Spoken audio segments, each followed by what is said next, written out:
BTS মেম্বাররা যেসব পোকামাকড় অনেক বেশি ভয় পায়, আর জঙ্কুকেরটি শুনলে তো ভয়ে তুমি পানিতে নামতে পারবে না। So number 1, Jimin. জিমিন সব থেকে বেশি ভয় পায় প্রজাপতি, কারণ একবার তার বন্ধুরা মজা করে একটা প্রজাপতি ধরে জিমিনের প্যান্টের ভিতর ঢুকিয়ে দিয়েছিল, আর সে তো ভয়ে চিৎকার দিয়ে লাফানো শুরু করে। সেই থেকে সে প্রজাপতিকে জমের মতো ভয় পায়। নাম্বার 2, জেইহোপ। জেইহোপ সব থেকে বেশি ভয় পায় মাকড়সাকে।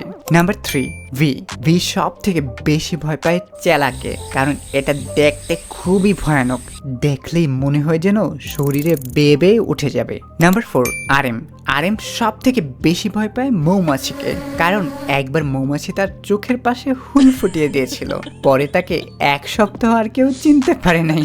নাম্বার 5, সুগা সব থেকে বেশি ভয় পায় তেলাপোকাকে, কারণ সে ঘুমিয়ে থাকলে মাঝে মধ্যে এটি হেলিকপ্টারের মতো উড়ে এসে তার শরীরে ল্যান্ড করে। নাম্বার 6, জিন সব থেকে বেশি ভয় পায় গান্ধী পোকাকে, কারণ একবার এটি তার গায়ে বসছিল, তারপর বাকিটা ইতিহাস। নাম্বার 7, জঙ্কুক সব থেকে বেশি ভয় পায় জোককে, কারণ একবার সে পানিতে গোসল করছিল, একটি জোক তার প্যান্টের ভিতর ঢুকে পড়ছিল, আর একটু হলে তো জায়গা মতো ঢুকে যেত। তো তোমরা সবাই পানিতে গেলে সাবধানে থাকো কিন্তু।